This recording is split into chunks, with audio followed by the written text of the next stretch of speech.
Medical coders, have you ever wondered what exactly prescription drug management means in a table of risk for E&M coding?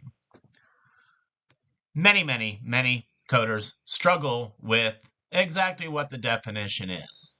So let's go to the source. The common question is, would continuing a medication qualify as prescription drug management? As I said, let's go to the source, okay? And we will look at the various answers from a number of CMS MACs, Medicare Administrative Contractors.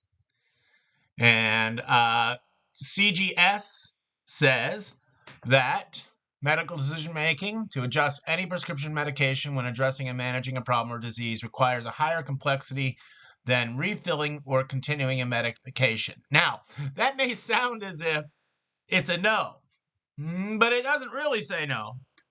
And if we continue on to the next MAC, which is First Coast Service Options, okay, prescription drug management is based on a documented evidence the provider has evaluated a patient's medication as part of a service. They may be this may be a prescription being written or discontinued, or a decision to maintain a current medication or dosage. So let's count that as a yes.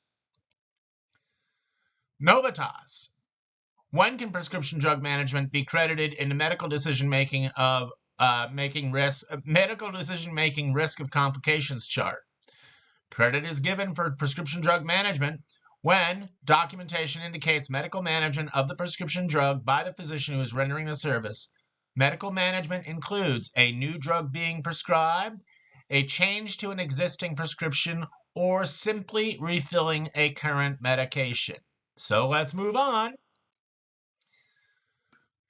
NGS, National Government Services. Please define prescription drug management relative to MDM.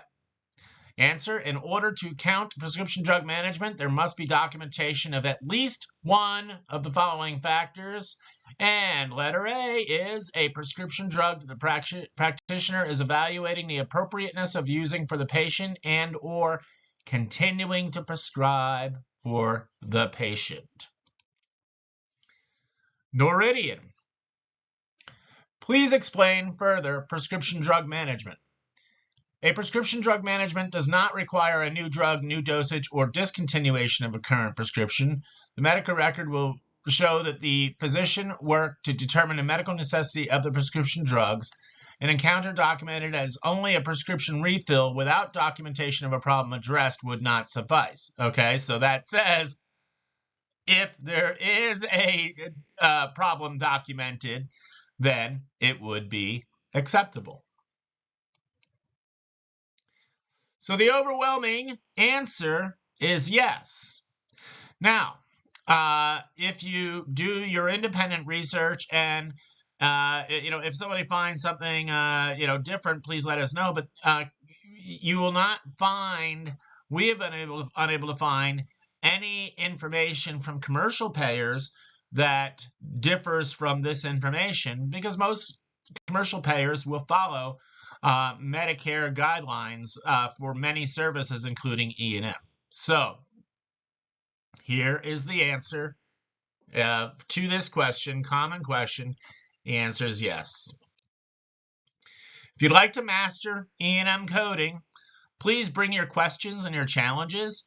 And we are on a mission to make every medical coder an absolute master of E&M coding, and to answer any and all questions that linger and present challenges to you in your daily work. So please join us for mastering E&M coding.